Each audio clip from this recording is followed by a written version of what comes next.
Hello students, मैं हूँ doctor पूजा जौहरी और आज मैं आपको एक बहुत ही इंटरेस्टिंग टॉपिक के बारे में बताऊंगी, मेटाबॉलिज्म ऑफ फ्रक्टोस। फ्रक्टोस सबसे पहले स्टार्ट करने से आपको पता होना चाहिए ये क्या है, ठीक है। तो फ्रक्टोस को हम कैसे बताते हैं कि ये एक कीटोहेक्सोस है। कीटोहेक्सोस माने हेक्सोस 6 कार्बन एटम और कीटोन इसमें फंक्शनल ग्रुप होता है C डबल बॉन्ड O। तो फ्रक्टोस को हम बोलेंगे कीटोहेक्सोस शुगर है। और एक और चीज, ये आइसोमर है ग्लूकोज का। ग्लूकोज जिसमें एल्डिहाइड ग्रुप होता है। अब कभी भी जब हम मेटाबॉलिज्म की बात करते हैं, इसका मतलब क्या हुआ, वही सेम चीज है कैटाबॉलिज्म। मतलब जब हम फ्रक्टोज खाते हैं डाइट में तो क्या होता है इसके साथ, ठीक है। तो मेनली फ्रक्टोज हमारे पास रहता है फ्रॉम द डाइट। और आप सबको पता है कि डाइजेशन के टाइम ये जो पॉलीसेकेराइड है ये मोनो में कन्वर्ट होता है।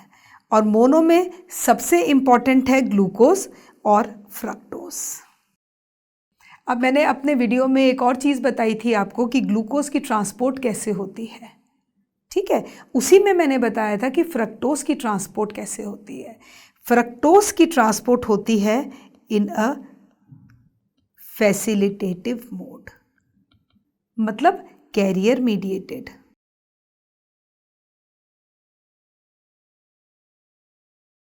और फ्रक्टोज की ट्रांसपोर्ट के लिए GLUT5 इज रिस्पॉन्सिबल। और एक और इंटरेस्टिंग फैक्ट होता है, अगर हमें ग्लूकोज और फ्रक्टोज के बीच में डिफ्रेंशिएट करना हो तो फ्रक्टोज ज़्यादा स्वीट है। Fructose is more sweeter than glucose. और इसीलिए फ्रक्टोज को हम एक तरह से लाइपोजेनिक शुगर भी कहते हैं,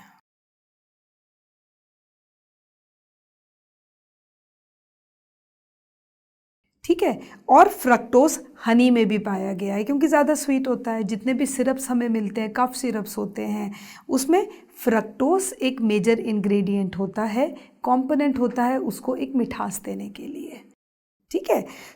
और इसकी प्रॉपर्टीज़ क्या हैं और ये कैसे हमारी बॉडी में मेटाबोलाइज होता है, ये सब कुछ हम अब इस वीडियो में पढ़ेंगे। अब देखते हैं क्या क्या इसकी प्रॉपर्टीज़ हैं। Fructose forms 20% of our carbohydrate intake, ठीक है। It is found in sucrose. आप सबको पता है ये जो सुक्रोस है दो चीज़ों का बना हुआ है क्योंकि ये डाइसेकेराइड है। और कंपोनेंट्स जो हैं, एक है ग्लूकोज और एक है फ्रक्टोज। और फ्रक्टोज की एक और चीज़ है कि वो लीवो रोटेटरी होता है और इसका एंगल ऑफ रोटेशन होता है -91 डिग्रीज। ये इतना ज़्यादा होता है कि सुक्रोज जो कहने को डेक्स्ट्रो लगता है, बट इसकी वजह से उसको हम इन्वर्ट शुगर बोल देते हैं,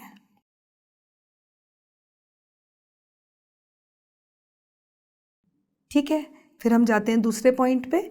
Uptake of fructose by the cells is insulin independent. ये भी बहुत इंपॉर्टेंट है, ठीक है। Fructose absorption is not dependent on sodium gradient, ये भी मैंने आपको बताया अभी।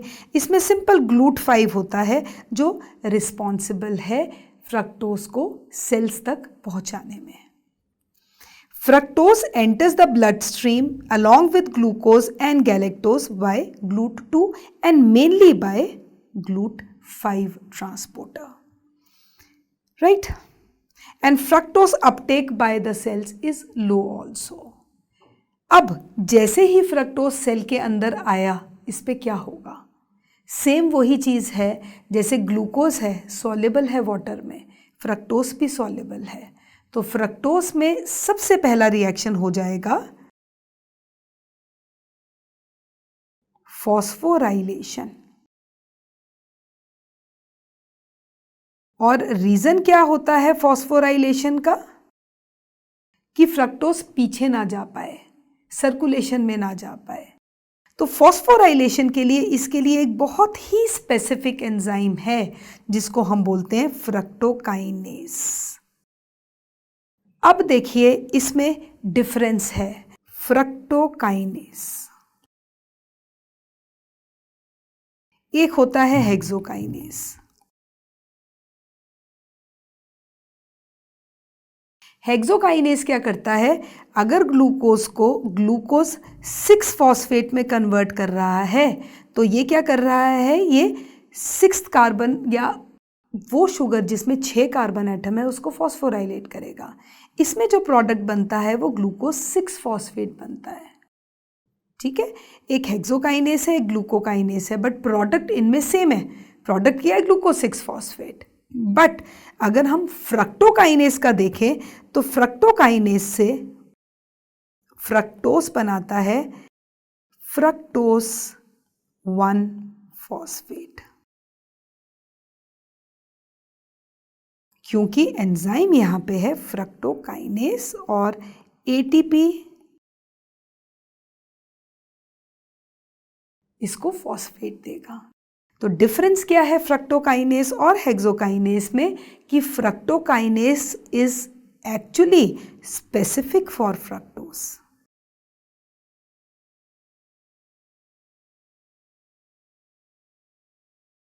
ये स्पेसिफिक है ही सिर्फ फ्रक्टोस के लिए। ठीक है, इसका मतलब इसकी एफिनिटी भी ज़्यादा है, तो it will have more affinity for fructose. अब जब हमारे पास फ्रक्टोस 1 फॉस्फेट बना, इसमें 6 कार्बन एटम है, ये क्या करेगा, ये स्प्लिट कर जाएगा।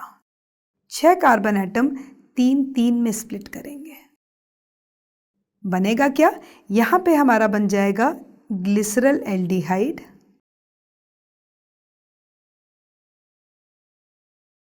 और यहां पे हमारा बनेगा डाईहाइड्रोक्सी एसीटोन फॉस्फेट। और यहां पे जो एंजाइम होगा एल्डोलेस बी। ठीक है, स्प्लिटिंग, इवन स्प्लिटिंग है। जहां पे भी लेस आता है it is actually lysis, lyase group of enzymes है ये। और एंजाइम्स की क्लासिफिकेशन एंजाइम्स के वीडियो में पूरी तरीके से डिस्कस की गई है। ठीक है, तो इस तरीके से फ्रक्टोज का मेटाबॉलिज्म होता है। अब देखिए हमारे पास ग्लिसरल एल्डिहाइड बना। ग्लिसरल एल्डिहाइड की अगर फॉस्फोराइलेशन हो जाएगी तो ये बना देगा 3 फॉस्फो ग्लिसरल एल्डिहाइड। तो ये दोनों ही आप ग्लाइकोलिसिस में मर्ज कर जाएंगे।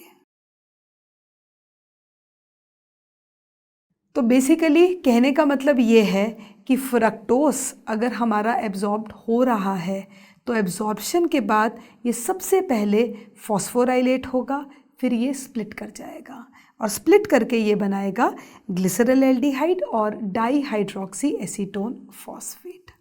ये बहुत इम्पॉर्टेंट है। और एक और इम्पॉर्टेंट चीज़ इसमें क्या है, डिफरेंस क्या है फ्रक्टोकाइनेस और हेक्सोकाइनेस में। मेजर डिफरेंस यही है कि हेक्सोकाइनेस किसी भी शुगर जिसमें 6 कार्बन एटम है उसको फॉस्फोराइलेट करेगा और 6th पोजीशन पे फॉस्फेट अटैच करेगा। बट यहाँ पे क्या हो रहा है, यहाँ पे 1st पोजीशन पे हो रहा है। ये है मेजर डिफरेंस। और फ्रक्टोकाइनेस की एफिनिटी ज़्यादा है। किसके साथ ज़्यादा है, फ्रक्टोज के साथ ज़्यादा है। तो ये क्या है, ये है मेटाबॉलिज्म ऑफ फ्रक्टोज। अब जैसे आपको स्टार्टिंग से मैंने बताया कि कैसे हम मेटाबॉलिज्म पढ़ते हैं। सबसे पहले हम पढ़ते हैं उसका फीचर, वो कैसा प्रोसेस है, और उसके बाद हम पढ़ते हैं कि उससे रिलेटेड हमारे IEMs क्या हैं, इनबॉर्न एरर्स ऑफ मेटाबॉलिज्म। तो अब इनबॉर्न एरर्स ऑफ मेटाबॉलिज्म पढ़ने के लिए इसमें 2 ही तो एंजाइम्स हैं। एक एंजाइम है फ्रक्टोकाइनेस और एक एंजाइम है, अगर देखा जाए तो फ्रक्टोकाइनेस एंड एल्डोलेस बी। तो इनबॉर्न एरर ऑफ मेटाबॉलिज्म का मतलब क्या हुआ, अगर इन दोनों में से कोई भी एंजाइम एब्सेंट होता है तो हमारी बॉडी में क्या होता है, यही होते हैं इनबॉर्न एरर्स ऑफ मेटाबॉलिज्म।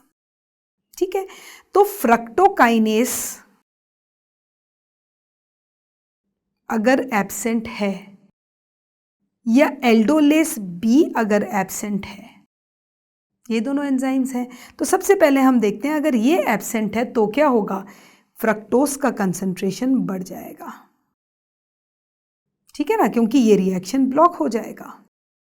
और जब फ्रक्टोज का कंसंट्रेशन बढ़ जाएगा तो ये क्या करेगा, this will eliminate in urine, तो you can say fructosuria will be caused.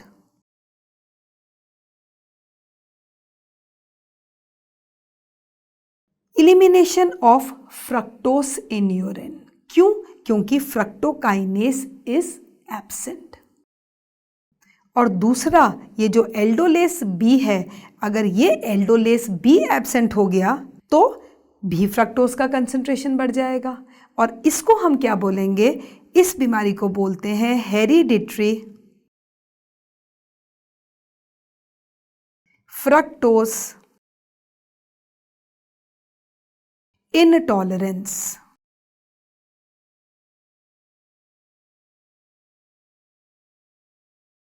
ठीक है, तो एक है हमारा ये ब्लॉकेज लीडिंग टू फ्रक्टोस्यूरिया, और एक है हमारा ये blockage leading to hereditary fructose intolerance. So ये दो हमारे main inborn errors of metabolism है associated with the metabolism of fructose. अब हम एक तरह से इसकी पिक्चर देखते हैं कि क्या है इसमें। ठीक है, फ्रक्टोज 1 फॉस्फेट और एल्डोलेस बी।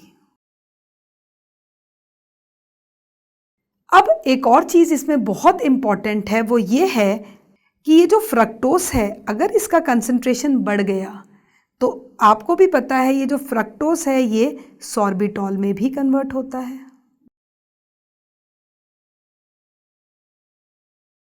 अब अगर फ्रक्टोकाइनेज की डेफिशिएंसी है तो क्या हो जाएगा, कंसंट्रेशन फ्रक्टोज का भी बढ़ जाएगा तो कंसंट्रेशन सॉर्बिटॉल का भी बढ़ जाएगा। अंडरस्टूड है। और यहां पे हमारा एंजाइम होता है एल्डोल रिडक्टेस।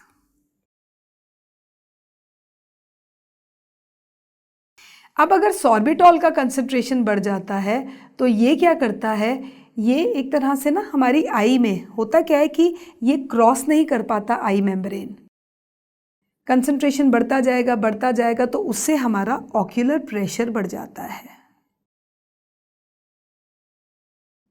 और जब हमारा ऑक्यूलर प्रेशर बढ़ जाता है तो it leads to cataract formation also. सीधा इसमें होता है विजन क्लियर नहीं रहती है, और this is also known as a kind of retinopathy, increased concentration of sorbitol, क्योंकि सॉर्बिटॉल, फ्रक्टोज एंड ग्लूकोज ये सारे इंटर रिलेटेड हैं। ग्लूकोज भी सॉर्बिटॉल में कन्वर्ट होता है, और वैसे भी ग्लूकोज और फ्रक्टोज तो आइसोमर्स हैं, तो ग्लूकोज भी क्या करेगा, एल्डोल रिडक्टेज की प्रेजेंस में सॉर्बिटॉल बढ़ाएगा, तो सॉर्बिटॉल के कंसंट्रेशन बढ़ने से the cataract is produced because there is increase in the ocular pressure. ठीक है, और दूसरा hereditary fructose intolerance is there. अब इसमें जनरली कई बार स्टूडेंट्स कंफ्यूज होते हैं, अगर एल्डोलेस आता है खाली खाली तो नहीं होगा। क्यों नहीं होगा, इसके लिए एक बड़ा इंपॉर्टेंट सा कैरेक्टरिस्टिक रिएक्शन है, वो ये है कि ये जो एल्डोलेस है लाइसिस ग्रुप ऑफ एंजाइम्स है, ये 3 तरह का होता है, एल्डोलेस ए, एल्डोलेस बी और एल्डोलेस सी। तो ये जो एल्डोलेस ए है ये हमारा ग्लाइकोलिसिस का एंजाइम है। ठीक है, एल्डोलेस बी है ये हमारा फ्रक्टोज मेटाबॉलिज्म का एंजाइम है, और ये सिंपल ग्लाइकोलिसिस का है। अब और क्या डिफरेंस है, डिफरेंस है सबस्ट्रेट में। यहाँ पे जो सबस्ट्रेट होता है हमारा वो होता है फ्रक्टोज 1,6 बिसफॉस्फेट, जो ब्रेक करता है 3-फॉस्फोग्लिसरल एल्डिहाइड और डाईहाइड्रोक्सी एसीटोन फॉस्फेट में।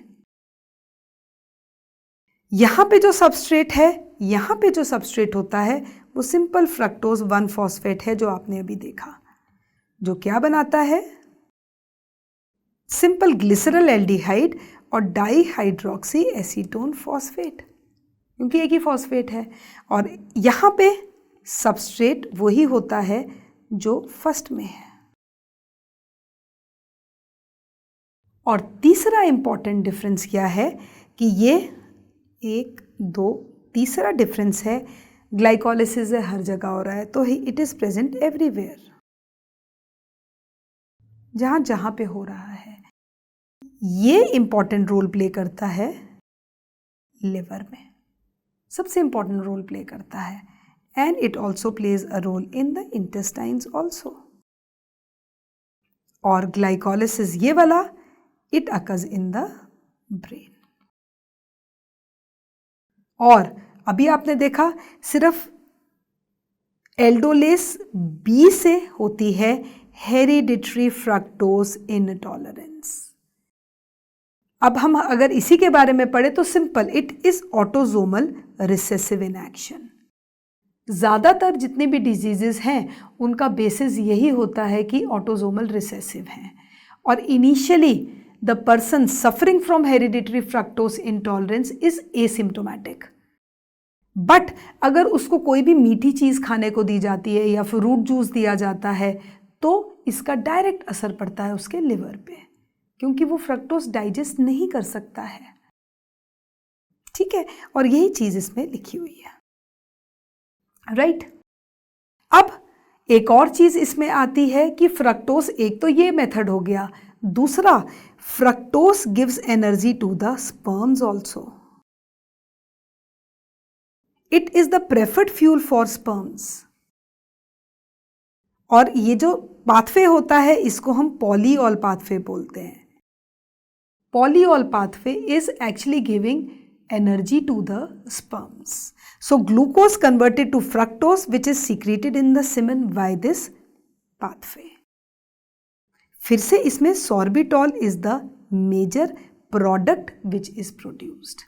So enzyme can be, this is you can see aldol reductase or this is can be dehydrogenase.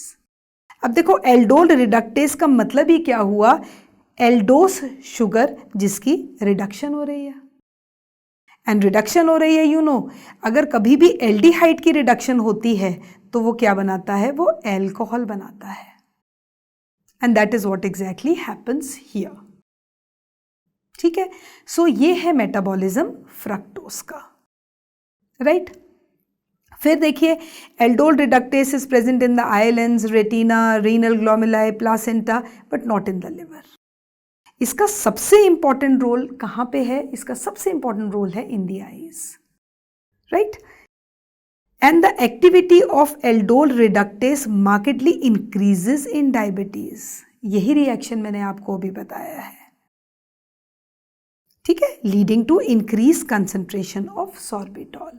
और सॉर्बिटॉल जो सेल मेम्ब्रेन बाहर नहीं जा सकता है, it increases the ocular pressure, और कैसे बना देता है, osmotic damage which explains cataract, retinopathy in case of untreated diabetes mellitus. तो इसके लिए क्या करते हैं, it can be prevented by using aldol reductase inhibitors.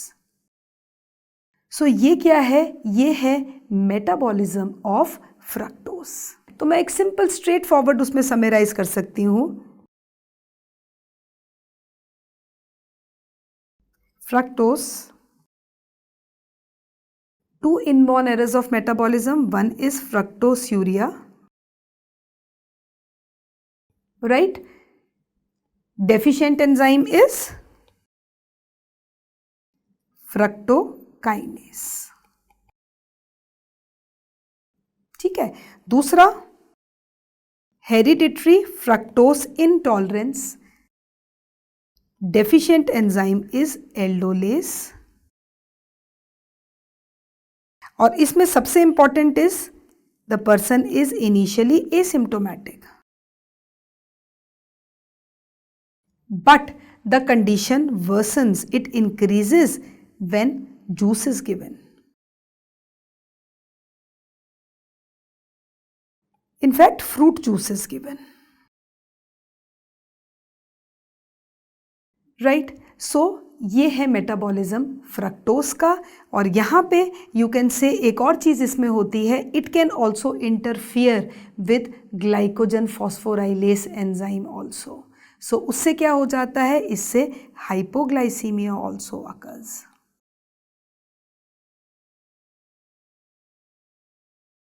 Right? So these are some of the important features of metabolism of fructose.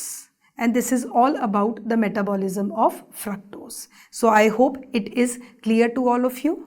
And there is always, remember, there is a difference because generally students get confused between the enzymes. Enzymes का हमेशा याद रखो, अगर fructose metabolise हो रहा है तो enzyme है इसमें फ्रक्टोकाइनेस, और ये जो बनाएगा फॉस्फेट, ये बनाएगा फ्रक्टोस 1 फॉस्फेट, ना कि fructose 6 phosphate. Always remember this.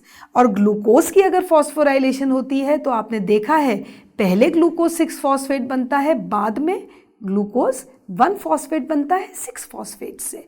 तो ये डिफरेंस है between different enzymes and their functions.